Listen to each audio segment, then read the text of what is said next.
जी अस्सलाम वालेकुम नाजरीन, कैसे हैं आप? ठीक ठाक हैं, खैरियत से हैं? तो नाजरीन, शाहिद असलम अपने यूट्यूब और Facebook channel Shahid Aslam official के साथ आपकी खिदमत में हाजिर है। तो आप सबसे सबसे पहले तो यही गुजारिश है कि आप इस चैनल को सब्सक्राइब करें, इसको शेयर करें, कमेंट करें और कमेंट के ज़रिए अपनी जो कीमती आरा हैं वो शेयर करें। तो आज का नाजरीन वीलॉग शुरू करते हैं और आज बड़ी जो है वो अहम जो है वो डिटेल्स हैं जो आपसे शेयर करनी है। और जो भी पाकिस्तान में 8 फरवरी के इलेक्शन के हवाले से हो रहा है और इसके मुमकिन नतज जो हैं, ये बात आगे जो है वो किस तरफ बढ़ेगी और इसके क्या नतज निकलेंगे, उस हवाले से आज बड़ी तफसील से बात करनी है। तो शुरू करते हैं। आज आपको पता है कि ये जो कुछ भी पाकिस्तान में हो रहा है 8 फरवरी के बाद से, और जो लोगों का हकीकी मैंडेट है वो तस्लीम नहीं किया जा रहा, बल्कि धौंस और धांधली से जो है वो उन लोगों को मुसल्लत किया जा रहा है जिनको अवाम ने जो है वो बुरी तरह रिजेक्ट कर दिया है 8 फरवरी के इलेक्शन में। तो ये बुनियादी तौर पर मैच है क्या, आज आपसे ये बताना है आपको आज कि ये जो मैच है बुनियादी तौर पे, ये मैच जो है ये इमरान खान वर्सेस नून लीग या पीपल्स पार्टी या दीगर पार्टियां शायद नहीं है। ये बुनियादी तौर पर मैच है पाकिस्तान की जो इस्टेब्लिशमेंट है और इमरान खान, इन दोनों का मैच है। और ये मैच इस इलेक्शन में नहीं पड़ा, ये मैच शायद शुरू हुआ, बल्कि यकीनी तौर पे शुरू हुआ जब इमरान खान के ख़िलाफ़ तहरीक अदम एतमाद आई। उसमें बहुत से फैक्टर हैं जो तहरीक अदम एतमाद लाने के हवाले से, बहुत से इंटरनल और एक्सटर्नल फैक्टर हैं। उस पर मैं अलग से एक वीलॉग करूँगा कि कौन से ऐसे अवामल थे जो कि एक्सटर्नल थे और कौन से ऐसे अवामल थे जो कि इंटरनल थे, जिन्होंने फोर्स किया कि आप लेके आए तहरीक अदम इमरान खान के ख़िलाफ़ और उनकी हुकूमत जो है वो ख़त्म किस तरीके से हुई। उस पर अलग से डिटेल में एक बात करूँगा मैं। लेकिन आज मैं ये बात करना चाह रहा हूँ कि ये मैच जो है तहरीक अदम से शुरू हुआ और ये मैच पाकिस्तान की इस्टेब्लिशमेंट और इमरान खान के जो है वो दरमियान है। और इस मैच के कई राउंड जो हैं वो हो चुके हैं। सबसे पहले तो जब तहरीक अदम आई तो तहरीक अदम के नतीजे में ज़ाहिर है खान साहब ने क्या किया, फिर खान साहब ने जलसे शुरू कर दिए। खान साहब उस वक्त अभी प्राइम मिनिस्टर ही थे, उन्होंने पूरे पाकिस्तान में जलसे अनाउंस कर दिए, कभी इस शहर कभी उस शहर, जलसे कर करके उन्होंने जो है ना सत्यानाश कर दिया जो है उस नैरेटिव का, या जो भी हो रहा था उन्होंने एक पूरा ना अपना एक नया नैरेटिव बना लिया कि मुझे क्यों हटाया जा रहा है। वो ठीक था या गलत, इस पे अलग से डिबेट हो सकती है, लेकिन उन्होंने अपने उन जल्द से जुलूसों से जो है वो एक नया जो है अपनी जो पार्टी की गिरी हुई मकबूलियत थी उसमें उसको रिवाइव करने में कामयाब हुए और लोगों को बताने में कामयाब हुए, प्रोपोगेट करने में कामयाब हुए कि असल में उनको क्यों हटाया जा रहा है। लोग उनकी परफॉर्मेंस को, उनकी जो अपना डिलीवरी थी इसमें कारकर्दगी में पंजाब में खास करके, वो सारी चीज़ों को भूल के तो लोग उस नैरेटिव के जो है वो पीछे चल पड़े। तो पहला तो जो है वो मैच ये था। उसके बाद फिर जब जलसे हुए, ज़ाहिर है जलसे मीडिया के थ्रू कवर और पूरी टेंशन जो है वो गेन कर चुके थे खान साहब, चाहे वो मेन स्ट्रीम मीडिया था या आपका डिजिटल या सोशल मीडिया, खान साहब उस पर छाए हुए थे। फिर उसके बाद जो हमारी स्टैब्लिशमेंट है उन्होंने क्या किया, उन्होंने उनकी, आपको याद होगा ऑडियो लीक्स इमरान खान साहब की आना शुरू हो गई, और फिर ज़ाहिर है फिर काउंटर चाल तो उधर से भी चली जानी थी। उन्होंने इस सारे को डिफ्यूज़ करने के लिए ऑडियो लीक्स का सहारा लिया। तो क्योंकि सबसे बड़ा जो असासा हमारी इस्टेब्लिशमेंट के पास है वो लोगों के ऑडियोज़ और वीडियोज़ हैं, वो इसमें जो है वो हम जो डेवलप जो कौमें शायद उनसे भी आगे हैं, हमारे पास उतना जो है वसाइल हैं, इतना हमारे पास डाटा सेव है लोगों की ऑडियोज़ और वीडियोज़ का कि वो गोदाम पर आप कह लें कि जो है वो भरे हुए हैं इस लिहाज से। तो वो सिलसिला शुरू हुआ ताकि उस नैरेटिव को काउंटर किया जाए और ख़ान साहब को जो है वो उनकी जो वो एक मोमेंटम उन्होंने बनाया हुआ अपनी पॉपुलैरिटी का, उसको डिफ्यूज़ किया जाए। लेकिन उस पर भी कोई ख़ास कामयाबी जो है वो नहीं हुई। उसके बाद फिर खान साहब पे केसेस का सिलसिला शुरू हुआ, तोशे से लेके बाकी मामलात के हवाले से केसेस शुरू हो गए और ख़ान साहब ने जो है वो पेशियों होनी शुरू कर दी, अदालतों में जाना शुरू कर दिया। उन अदालतों के नतीजे में हुआ क्या कि वो उल्टा काउंटर प्रोडक्टिव फिर साबित हुआ। क्यों? वो इसलिए कि जब वो पेशियों पे जाते थे तो ना सिर्फ हमारा नेशनल मीडिया, सोशल या डिजिटल मीडिया, बल्कि इंटरनेशनल मीडिया जो है वो भी उसको कवर करना शुरू कर दिया उसने। और फिर खान साहब जो है वो मेन स्ट्रीम जो मीडिया है उस पर छाए हुए थे। तो उसके बाद खान साहब ने एक लॉन्ग मार्च जो है वो उसका ऐलान कर दिया। उस वक्त नवंबर के महीने में, क्योंकि तैनाती होने जा रही थी नए आर्मी चीफ की, तो खान साहब जो ज़ाहिर है अब तक एक इस्टेब्लिश्ड फैक्ट है, पता नहीं अब इसमें खान साहब ने खुद तो कभी इस बात का इकरार नहीं किया, लेकिन इशारे तो इसी बात को मिलते हैं कि वो नहीं चाहते थे कि जनरल आसिम मुनीर जो कि मौजूदा आर्मी चीफ हैं, ये आर्मी चीफ बने। उनकी नज़र में शायद कोई और कैंडिडेट थे, और खान साहब इस बात का भी कई मरतबा इजहार कर चुके हैं कि अगर कहा जा रहा है कि जी मैंने कोई जनरल फैज़ को आर्मी चीफ लगाना था, तो मेरा तो भी ऐसा कोई इरादा नहीं था, तो इन्होंने जो है वो अपनी मर्जी का आर्मी चीफ लगाने के लिए मेरे खिलाफ तहरीक एतमाद लाए हैं। तो ये बात खान साहब की तरफ से आती थी। लेकिन बहरहाल एक लॉन्ग मार्च के नतीजे में फिर उसके दौरान आपको पता है कि खान साहब पे एक जानलेवा हमला भी हुआ जो है वज़ीराबाद में। तो उस जानलेवा हमले में पीटीआई के या खान साहब के बकौल वो हमला जो है वो इस्टेब्लिशमेंट की ईमा पे हुआ। हालांकि उसका हमला करने वाला मुलजिम वो गिरफ्तार जो है वो हुआ, और उसने कहा कि मैंने अपने तौर पे किया है, मुझे कुछ इनके मजहबी ख्यालात से जो है वो इख्तलाफ था, तो मैंने खुद वो किया। लेकिन खान साहब ने नाम लेके जो है वो एक इस्टेब्लिशमेंट के एक अहम जो प्लेयर हैं उनका नाम लिया उन्होंने पब्लिकली, और वो जनरल फैसल नसीन है जो कि इस वक्त मेजर जनरल हैं और आईएसआई में डीजीसी हैं। अब डीजीसी जो आईएसआई में होते हैं वो पाकिस्तान के जो इंटरनल मामलात हैं उनको देख रहे होते हैं। जितनी भी पॉलिटिकल पार्टीज़ हैं पाकिस्तान में, जो इलेक्शन, ये पार्टियां तोड़ना, बनाना, बखेरना, कैंडिडेट्स को इधर उधर करना, ये सारा जो है ना इंटरनल मामलात वो डीजीसी जो है वो डील कर रहा होता है। और डीजीसी जो है वो डायरेक्ट जो है वो आर्मी चीफ को अपना रिपोर्ट कर रहा होता है। और यहाँ ये भी अहम है कि डीजीसी जो फैसल नसीर है, इनको मौजूदा आर्मी चीफ ने डीजीसी नहीं लगाया। ये जनरल बाजवा जो हैं वो अपनी रिटायरमेंट से पहले जो सबसे अहम पोस्टिंग थी वो करके गए हैं। वो उस वक्त यानी फैसल नसीर साहब को जो डीजीसी लगाया वो जनरल बाजवा लगा के गए थे, और वो अभी तक ज़ाहिर है वो कंटिन्यू कर रहे हैं। और ये बड़े क्लोज हैं मौजूदा आर्मी चीफ जनरल जो है जनरल सैयद आसिम मुनीर, इनके बड़े क्लोज हैं ये। और दोनों ने क्योंकि इकट्ठे कहीं इंटेलिजेंस जो मिलिट्री इंटेलिजेंस में काम भी किया हुआ है, तो जब वो हमला हुआ तो उस पर खान साहब ने डायरेक्टली उनका नाम लेना शुरू कर दिया। उन्होंने कहा मैंने इन पे एफआईआर करवानी है, ये मुझ पे हमला जो है ये इन्होंने करवाया। तो उस पर हालांकि खान साहब की अपनी गवर्नमेंट थी पंजाब में, लेकिन वो एफआईआर नहीं हो सकी, वो बाय नेम एफआईआर जो है वो कभी नहीं हो सकी उसके। क्योंकि मैं उस वक्त कर रहा था रिपोर्टिंग बोल न्यूज़ के लिए, तो मैंने एक दो पीस मैंने भी किया था उस पर कि कहाँ कहाँ लूप होल है बुनियादी तौर पर कानूनी भी, कि जिसमें किसी सरकारी अस्पताल में जाके वो जो मेडिकल लीगल करवाना होता है चोटों का या जो भी जख्म आपके आए हों, तो वो बुनियादी शर्त होती है आगे फिर जाके आप जब एफआईआर वगैरह कराते हैं और बाकी चीज़ें। लेकिन खान साहब बजाय किसी सरकारी अस्पताल में जाने के और मेडिकल लीगल करवाने के, वो शौकत खानम गए थे सीधा वज़ीराबाद से। तो उसमें और भी कई लीगल लकूने थे जो पॉइंट आउट हुए। मैंने खुद भी इस पर एक स्टोरी की थी कि ये क्या क्या क्या मामलात हैं जहाँ पे पीटीआई ने जिनको फॉलो नहीं किया। बहरहाल वो एफआईआर जो है वो उसमें नॉमिनेट तो ज़ाहिर नहीं हो सके, आज तक नहीं हो सके। और खान साहब इस पे बड़े बरमला भी थे कि यार मेरी अपनी गवर्नमेंट है, वज़ीर आला मेरा अपना है परवेज़ लाई, मेरी अपनी पार्टी ने उनको नॉमिनेट की है, और फिर भी एफआईआर जो है वो एक साबिक प्राइम मिनिस्टर पे नहीं हुई हमले की। तो वो बहरहाल एक ऐसा वाक़या था वो भी जिसमें बिटरनेस और ज़्यादा बढ़ी इदारों के हवाले से और ख़ान साहब को लेके। और लेकिन आज तक उस वाक़े की कोई इंडिपेंडेंट इंक्वायरी नहीं हो सकी कि आखिर वो किस तरीके से हुआ, उसके असल जिम्मेदार कौन थे, मुहरकात क्या थे उसके, इसकी फाइंडिंग अभी तक नहीं आई और शायद पता नहीं कभी आएगी भी कि नहीं। तो ये सिलसिला हुआ। उसके बाद फिर जो है वो 9 मई हो गया। पहले बल्कि खान साहब की गिरफ्तारी हुई इस्लामाबाद हाई कोर्ट के हाथे से। उसके बाद खान जो है उसके रिएक्शन में 4 लोगों ने जो है वो मुख्तलिफ मिलिट्री इंस्टॉलेशन पे जो है वो हमले कर दिए। लाहौर के कोर कमांडर हाउस को जो है वो जलाया गया, और ये मनाजर जो है वो पूरी दुनिया ने देखे किस तरीके से शोधा की यादगारों को भी जलाया गया। जो मिलिट्री बेस है आपकी एयर बेस मियाँ वाली में, वहाँ पे भी जलाओ गिरा हुआ, तैयारों को जलाने की कोशिश की गई।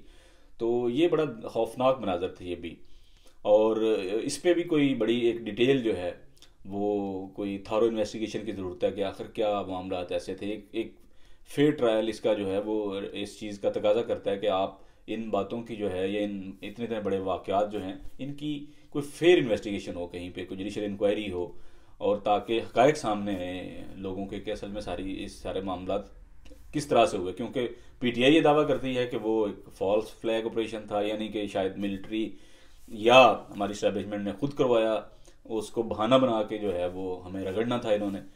जबकि मिलिट्री ये कहती है कि ये खान साहब ने ये सारा प्लान किया हुआ था और ये सारा कुछ हमले करके और मिलिट्री इंस्टॉलेशन को आग लगा के ये वो सारा चाह रहे थे कि ये बेसिकली एक साजिश थी मौजूदा आर्मी चीफ आसिम मुनीर के खिलाफ, ताकि विद इन आर्मी कोई कू हो और आर्मी चीफ को फारग किया जाए ताकि पीटीआई को दोबारा से जो है वो फिर इक़्तिदार में लाया जाए। तो बहरहाल ये दोनों पार्टियों के अपने अपने दावे हैं, उस पर कभी कोई फेयर इन्वेस्टिगेशन तो जो है आज तक हो नहीं सकी। तो ये दोनों का जो मैच है ये इससे फिर आगे बढ़ा। आपको पता है 9 मई के बाद फिर जो फस्तायत बर्पा की गई पीटीआई पे, पीटीआई के हामियों पे, वर्करों पे, सपोर्टरों पे, इनके लीडरान पे, एक एक बंदे को पकड़ पकड़ के जेल में डाला गया, लोगों से ज़बरदस्ती प्रेस कॉन्फ्रेंस करवाई गई, पीटीआई छुड़वाई गई और बहुत से लोग ज़ाहिर तितर बितर हो गए और कई जो है वो खड़े रहे। और उसके बाद फिर नतीजा यही था कि आज तक वो 10 महीने हो गए तकरीबन वो जेलों में बंद पड़े हैं। और इतनी दहशत जो है वो फैला दी, इतना तशद्दुद रियासती इदारों ने किया, पुलिस ने किया कि मेरी पुलिस वालों से यकीन माने बात होती है बड़े सीनियर लोगों से भी, तो वो खुद जो हैं वो शर्मिंदा है जो कुछ भी पिछले 8-10 महीनों से वो कर रहे हैं। वो कहते हैं कि ज़ाहिर है अब ऊपर से आर्डर आता है, अब क्या करें हम। कहते हैं हम खुद इस बात को लेकर परेशान हैं कि अपने लोगों पे कोई इतना भी जुल्म कर सकता है जितना जुल्म हमसे करवाया जा रहा है। तो बहरहाल वो सिलसिला भी तक जो है वो जारी है। तो पार्टी को टोटली डिसमेंटल जो है वो किया गया, लीडरान को जेलों में बंद किया गया, बाकी जो है पार्टी छोड़ के भाग गए। खान साहब को जो है वो जेल में बंद कर दिया और आज तक खान साहब जेल में हैं।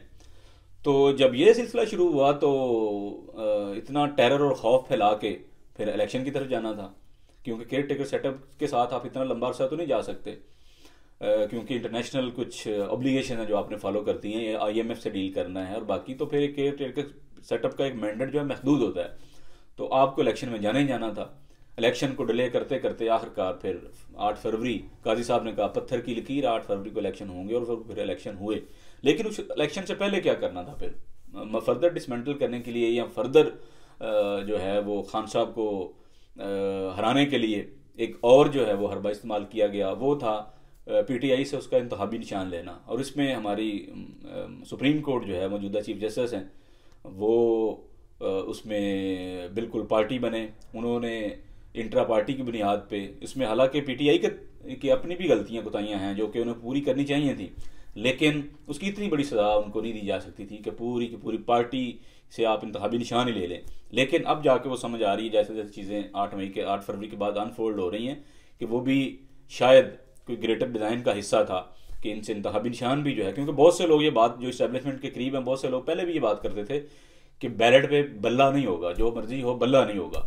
तो वो हुआ, ऐसे ही हुआ, बल्ला नहीं था बैलेट पेपर पे। फिर गोंगलू, मूलियाँ, टमाटर, गाजर, सब्ज़ मिर्चें, बैंगन, प्याज, चारपाई, बिस्तर, तकिया, गदा गाड़ी, पता नहीं किस किस इंतखाबी निशान को जो है वो नहीं दिया गया पीटीआई के जो उम्मीदवार थे। लेकिन ये एक और बड़ा चैलेंज था, क्योंकि इलेक्शन से पहले जब आप इलेक्शन में यानी जा रहे हैं तो इस्टेब्लिशमेंट को पता था कि अब तो जितना हमने इनकी कुटाई की है तो अब तो कौन आएगा वोट देने, किस में जरूरत होगी कि जो इन हालात में आके जो है वो वोट दे पीटीआई को। और फिर सबसे बढ़ करके अब तो बल्ले का निशान भी नहीं है। अब कौन ढूंढेगा उस 20-30 बैलेट बॉक्स में जो निशान है, उनमें से कौन ढूंढेगा कि ये पीटीआई का बंदा है उनको, क्योंकि लोगों को तो नाम भी नहीं पता। बहुत से ऐसे चेहरों ने पीटीआई के कैंडिडेट थे जिनका लोगों को, उनके गली महल्ले वालों को शायद नहीं पता होगा कि ये पीटीआई का कैंडिडेट है, लेकिन उसके बावजूद लोगों ने जो है वो ढूंढा। बल्कि इलेक्शन के दिन क्या किया एक और चाल के तौर पे कि वो हुआ बंद, आपका इंटरनेट बंद हुआ और मोबाइल सर्विस बंद होगी। आप जब इंटरनेट और मोबाइल सर्विस बंद होगी, उन्होंने कहा क्योंकि इसके थ्रू ही ये लोगों से इंटरेक्ट करते हैं तो हम जनाब जो है इसको भी डिस्टर्ब करते हैं ताकि ये आपस जो वोटर सपोर्टरों को जो है उस तरह से निकाल भी नहीं पाए बाहर। और इनके जो ऑनलाइन जल्द से जुलूस जो वो कर रहे थे वो भी सारा डिस्टर्ब बार बार किया गया इस इलेक्शन के प्रोसेस के दौरान। लेकिन 8 फरवरी को वो हुआ जो पाकिस्तान की तारीख में पहले कभी नहीं हुआ। और लोग भी अब इतने स्मार्ट हो गए हैं, मैं खुद दंग हूँ, आज तक मैं खुद हैरान हूँ इस बात को लेके कि इतने सर्वे करवाए गए। हर सर्वे में आया जनाब कि पीटीआई तो फारिग है। इवन मंसूर अली खान साहब के थ्रू इस्टेब्लिशमेंट ने यह पैगाम भी भिजवा दिया इलेक्शन से चंद हफ्ते पहले कि जनाब खान साहब फारिग नहीं, खान साहब पाकिस्तान की सियासत में कहीं नज़र नहीं आ रहे। फिर आपको याद है कि 8 फरवरी से पहले खान साहब को जिस भोंडे अंदाज से मुख्तलिफ केसेस में सजाएं दी गई, तो वो भी जाहिर कर रहा था कि अभी भी उनका जो शायद पूरा जो टारगेट है वो अचीव नहीं हुआ। इसीलिए खान साहब को इस भोंडे तरीके से जल्द जो है वो सजा दें, ताकि लोग और ज़्यादा शायद मायूस होंगे, तो फिर कोई भी नहीं आएगा, क्योंकि कहेंगे अब खान ने कौन सा इक़्तिदार में आना है, वो नाहल हो चुका है, जेल में पड़ा है 34-35 साल के लिए, तो अब जनाब कौन आएगा वोट देने। लेकिन 8 फरवरी वही हुआ जो इस मुल्क में आज तक कभी नहीं हुआ। तारीख बदली, तारीख रकम हुई, और एक खामोश जो है आप कह लें इनकलाब बर्पा हुआ कि लोग आए, खामोशी से उन्होंने डब्बों में वोट डाला और अपनी राय का इजहार करके घर चले गए।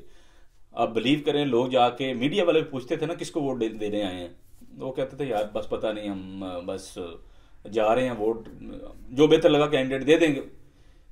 और वापसी में भी जब दोबारा पूछते थे मीडिया वाले कि किसको वोट दे के, उन्होंने कहा यार बस वो दे दिया, बस जो बेहतर लगा था हमने बस। यानी इतना डर और खौफ था लोगों को कि वो इसलिए ये बात नहीं बता रहे थे कि कहीं हम दोबारा ना उठाए जाएं, कहीं ये इंटेलिजेंस के लोग ना हों, कहीं ये पुलिस के लोग ना हों जो हमें दोबारा हमारे घरों पर रेड करें, हमारे मकान तोड़ें, जाके हमारे बच्चों को अगवा करें, उन पर तशद्दुद करें, उनको जेलों में बंद करें। कोई ज़रूरत नहीं है किसी को बताने, चुप करके वो गए हैं, बताए बगैर किसी को बताए, शोर शराबा किए, वापस आ गए हैं वोट डाल के। और किसी एक पोलिंग स्टेशन पे भी किसी पीटीआई के बंदे ने जितना जुल्म और तशद्दुद हालांकि इन पे हुआ इस पूरी पार्टी पे इन 8-10 महीनों में, खास करके किसी पुलिस वाले पे किसी ने हाथ तक नहीं उठाया, किसी फौजी को घूर के नहीं किसी ने देखा, या कोई जुमला कसा हो। बड़े आराम से गए हैं, आराम से वोट डाल के वापस आ गए हैं। फिर जब डब्बे खुले और फिर जब डब्बों की गिनती शुरू हुई तो फिर लाले पड़ गए, क्योंकि जो रियासत के करता धरता थे या जो इस्टेब्लिशमेंट है वो ये सोच बैठी थी कि हम खान को जो है वो चारों शाने चित कर चुके हैं, अब किसने आना है वोट देने, अब कौन इस हालात में वोट डालेगा, तो हमारा जो एक डिज़ाइन है हम उस पर कामयाब हो चुके हैं। और इसलिए वो शायद ये एक्सपेक्ट नहीं कर रहे थे कि जो 8 फरवरी को हुआ, जब डब्बे खुले तो टीवी स्क्रीनों पर नताए जाना शुरू हो गए कि जनाब फ़लाँ हल्के में फ़लाँ लीड कर रहा है, फ़लाँ हल्के में पीटीआई का फ़लाँ लीड कर रहा है। इवन जब लाहौर के वाल से पूरी की पूरी शरीफ फैमिली हार रही थी, वो जो पीटीआई कैंडिडेट वो लीड में जा रहे थे। फिर 10-11 बजे के बाद रात को फिर अचानक फिर सारी मशीनरी एक्टिव हुई, टलियाँ खड़की फ़ोनों की कि भाई ये क्या हो रहा है, भागो भागो, कब्जे करो पोलिंग स्टेशनों पर जाके, आरओ ऑफिस में घुस जाओ, किसी को अंदर ना आने दो, करो नताइज सारे तब्दील। तो वो हुआ फिर, और वो जनाब इतनी मेहनत करनी पड़ी है इस्टेब्लिशमेंट को, 3 दिन लग गए अभी तक नताइज को सेट करते हुए, क्योंकि वो एक्सपेक्ट नहीं कर रहे थे कि इस तरह भी होगा, हमें दोबारा इतनी मेहनत करनी पड़ेगी, क्योंकि हम तो सोच रहे थे हम तो सारा कुछ कर चुके हैं। तो ये जो लड़ाई चल रही है इस्टेब्लिशमेंट की और इमरान की, उसमें 8 फरवरी इस लिहाज से भी जो है वो अहम दिन बन गया। और उसके बाद अब अगला क्या था, क्योंकि उस धांधली के इस भोंडे तरीके से की गई कि सारे पूरी एविडेंस की ट्रेल आ गई। फॉर्म 45 कुछ कह रहा है, फॉर्म 47 बस जारी करें आप, वो फॉर्म 47 नून लीग के या पीपल्स पार्टी के या एमक्यूएम के हारे हुए बंदों को भी जिता के जो है वो जारी करवा दिए, जबकि फॉर्म 45 कुछ और कह रहा था। और पीटीआई ने वो सारे कंपाइल किए हुए थे उनके पास, उन्होंने वेबसाइट पर भी चढ़ा दिए।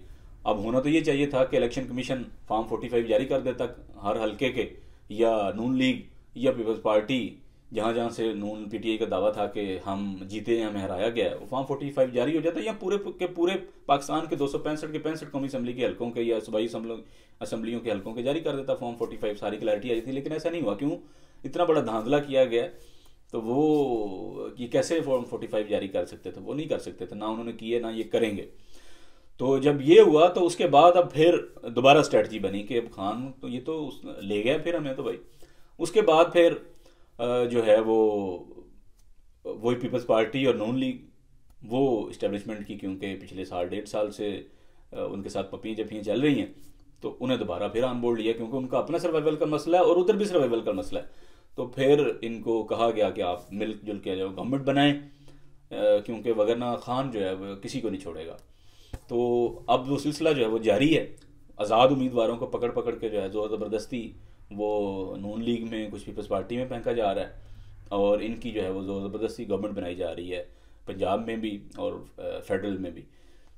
और जितने पीटीआई के लोग हैं, ये कहते हैं ना आग का दरिया और डूब के जाना है, अभी एक और राउंड है, वो इलेक्शन के बाद का फेज शुरू हुआ है, जिसमें जो पीटीआई के आज़ाद उम्मीदवार हैं इनको सस्टेन करना पीटीआई के लिए ये भी एक चैलेंज है, क्योंकि खान साहब तो जेल में बंद पड़े हैं।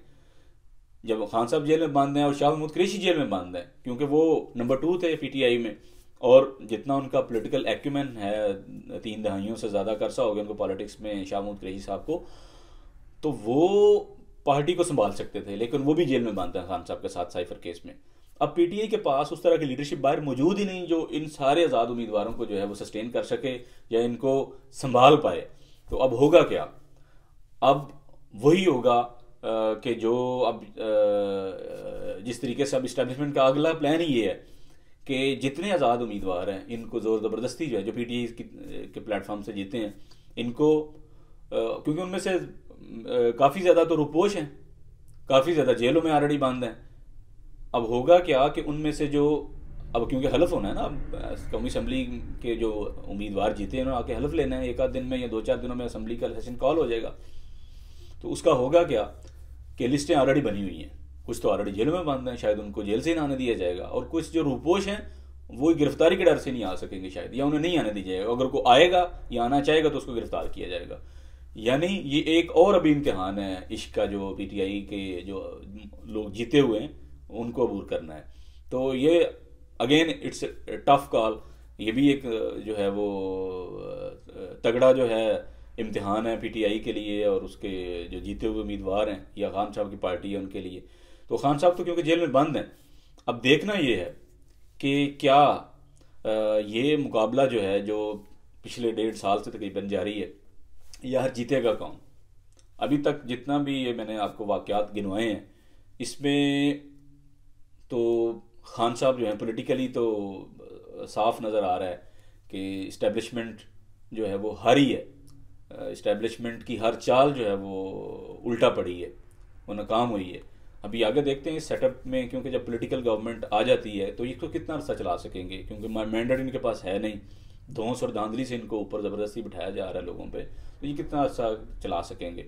और फिर पीटीआई के लिए चैलेंज है कि वो अपने लोगों को किस तरह सस्टेन कर पाएंगे, उनको किस तरीके से पार्टी अपनी में रख पाएंगे, जो पार्टी को रीऑर्गेनाइज या रीग्रुप कैसे करेंगे, क्योंकि जो उनके चेयरमैन हैं गोहर, बैरिस्टर गोहर, जो उनकी अप्रोच है वो बड़ी टिमिड है। तो इस मोहलसाना अप्रोच या बैक बर्नर वाली अप्रोच से तो शायद बहुत से बंदे चले जाएंगे पीटीआई से, चंद एक ही रह जाएंगे अगर इस तरह की। और जैसे फैसल वावडा जो कि इस्टेब्लिशमेंट के आपको पता बड़े करीब है, वो उनकी अभी तक की 2022 के बाद से जितनी प्रोडिक्शन है तकरीबन सच साबित हुई हैं कि अब ऐसे होगा वैसे होगा, वो पहले बता देते थे। मोहसिन नकवी जो वज़ीर आला पंजाब है निगरान, उनका उन्होंने पहले बता दिया था, अभी कहीं नाम भी नहीं चल रहा था, डिस्कशन भी नहीं हो रही, तो उन्होंने कहा जी मोहसिन नकवी आएगा वज़ीर आला पंजाब, वो आया। उसके बाद फिर उन्होंने कहा कि जी इलेक्शन सिंबल नहीं होगा पीटीआई का, वो नहीं था बैलेट पेपर पे।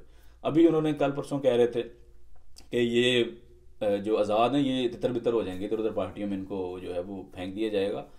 और जो फॉर्म 45 की बात कर रही पीटीआई, इसमें छोले खाए छोले रख के 5-7 के रिवर्स होंगे अदालतों से, बाकी कोई नहीं, उन्होंने बाकियों पे छोले रख के खाएं, या जो छली है वो रख के खाएं जिस पे वो नींबू शिबू लगा के देते हैं। वो छली उन्होंने कहा था ये मैंने ऐड की है, क्योंकि छली में भी मुझे भी पसंद है नींबू शिबू लगा के खाने को।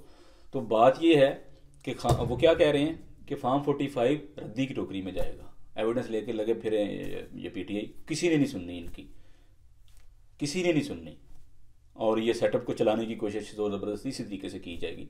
अब वो जेल में बंद है, और आपको पता है इस्टेब्लिशमेंट के दायरे 3 अहम प्लेयर हैं, आर्मी चीफ, DGISI और DGC। आर्मी चीफ उनके हवाले से इमरान खान का जो भी मौक़िफ़ रहा है या उनकी अपनी जो अदावतें हैं, जब से वो उनको DGISI के तौर ओहदे से हटाया था खान साहब ने 2018 में, तब से लेके अब तक एक नज़र आ रहा है कि उनमें मैच पड़ा हुआ है, और जो है एक दूसरे के वजूद को मानने से जो है वो इनकारी हैं दोनों। अब देखते हैं इसमें ज़ाहिर है जीत किसकी होती है। उसके बाद फिर फैसल नसीर हैं, फैसल नसीर जो DGC हैं, इन पर तो बराह रास्त इमरान खान साहब ने इल्ज़ामात लगाए हैं कि इनकी वजह से या इन्होंने जो है वो मुझ पे हमला करवाया।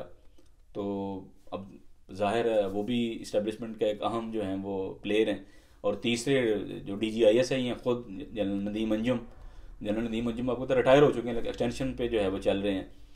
और जनरल नदीम अंजुम वही जनरल साहब हैं, वो उस वक्त भी ज़ाहिर DGISI ही थे जब पहली मरतबा ISI के किसी चीफ ने 75 साल में पहली मरतबा TV स्क्रीनों पे आके एक प्रेस कॉन्फ्रेंस की, एक लाइव प्रेस कॉन्फ्रेंस की और एक पार्टी की यानी इमरान खान के ख़िलाफ़ प्रेस कॉन्फ्रेंस की।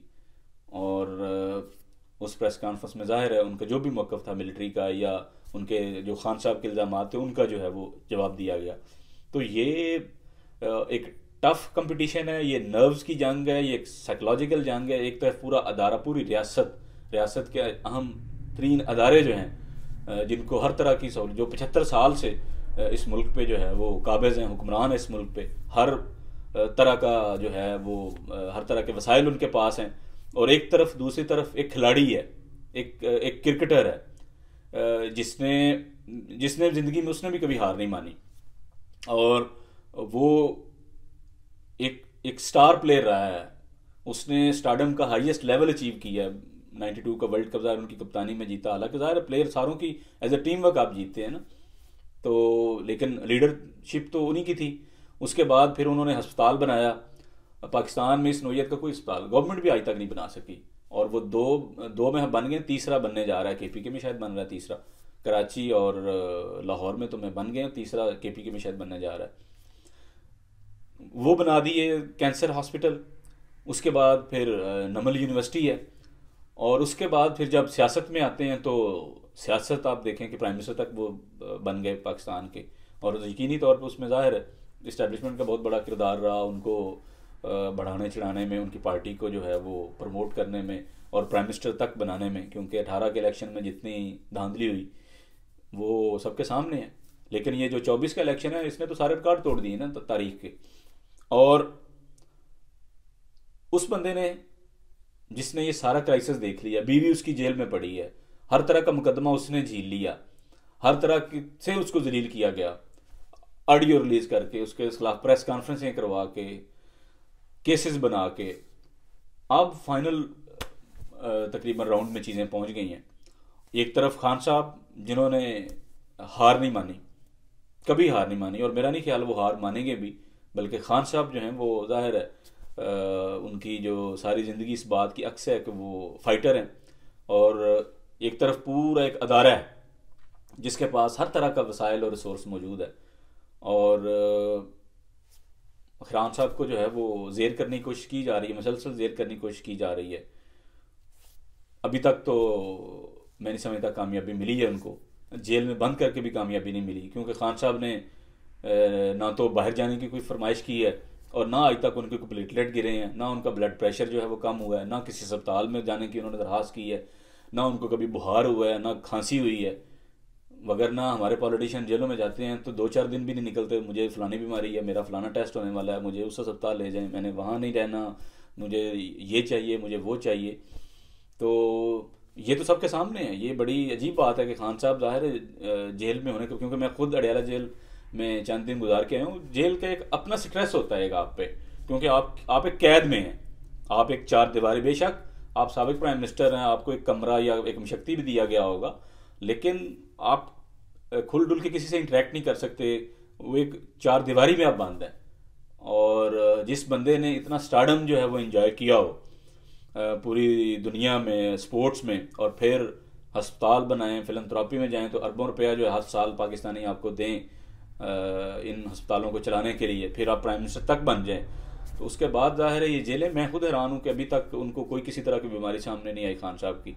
कारोबार उनका पाकिस्तान में है कोई नहीं कि जिसके बंद होने से उन्हें मसला हो कि मेरे मुआशी मामला जो हैं वो मसला हो सकता है, को मेरी फिल्म मिल जो है उस पर कब्जा ना हो जाए या बंद हो जाए, या मेरी को फैक्ट्री का मसला बन जाए, या मेरा कोई और कारोबार है उस पर ना कब्जा हो जाए या उसको ना नुकसान में चला जाए जिसकी वजह से मैं कोई डील कर लूँ या मैं जो है वो बैकफुट पे चला जाऊँ। ये जो मजबूरियाँ ये भी कोई नहीं है खान साहब की, और यही सबसे बड़ी वजह है कि खान साहब से डील करना सबसे मुश्किल है। उनके बिहाफ पे खान साहब के बिहाफ पे कोई अदारों को गारंटी भी नहीं दे सकता कि जनाब रिकनसाइल करते हैं, खान साहब जो है वो आके ऐसी चीज़ नहीं करेगा जिससे इस्टेब्लिशमेंट के लोगों के लिए मसला हो, तो आगे चलते हैं।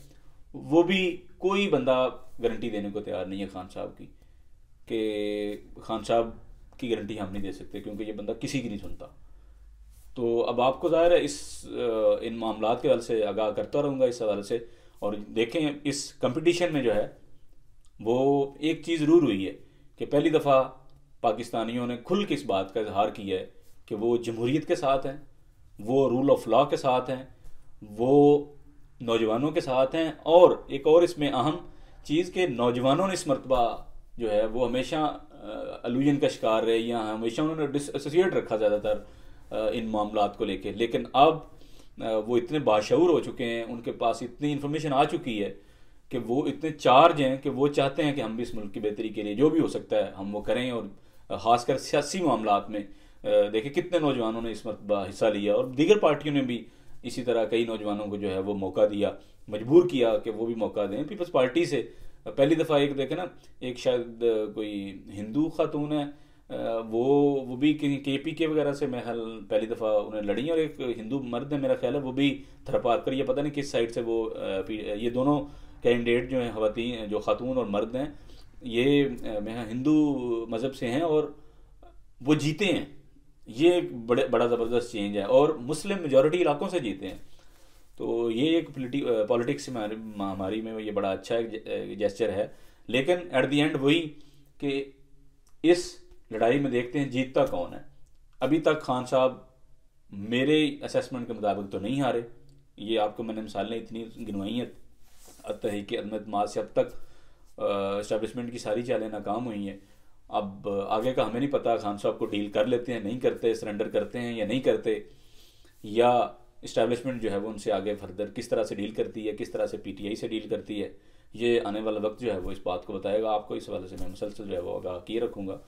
बहुत शुक्रिया, अल्लाह हाफ़िज़।